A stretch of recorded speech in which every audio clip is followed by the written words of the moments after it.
നമസ്കാരം. ഈ നെല്ലിക്ക വെച്ചിട്ട് നമുക്ക് നല്ലൊരു ചട്നി ഉണ്ടാക്കിയെടുത്താലോ? ഇന്ന് രാത്രി കഞ്ഞിയാണ്, അതിനു വേണ്ടി ഒരു ചട്നി ഉണ്ടാക്കിയെടുക്കാം. നെല്ലിക്ക ചട്നി. നെല്ലിക്ക ചട്നി ഉണ്ടാക്കാനായിട്ട് ഒരു 3 നെല്ലിക്ക എടുത്തു.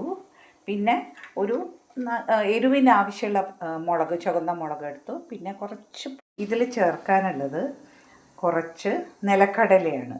ഇത് പച്ച നിലക്കടലയാണ്, അല്ലാത്ത വറുത്തതായാലും നമുക്ക് എടുക്കാം കേട്ടോ.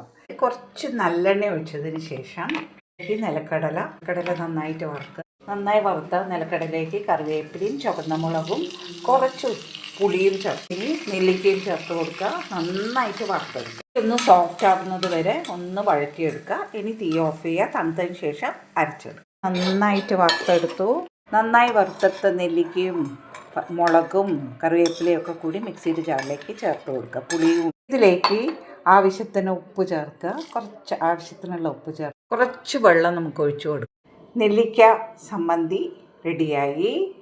കഞ്ഞീൻ്റെ കൂടെ കഴിക്കാൻ ഈ നെല്ലിക്ക ചമ്മന്തിയാണ് കേട്ടോ. എല്ലാവരും ട്രൈ ചെയ്ത് നോക്കൂ. നല്ല ടേസ്റ്റിയാണിത്. ഒരു വ്യത്യസ്തമായിട്ടുള്ളൊരു ടേസ്റ്റാണ്.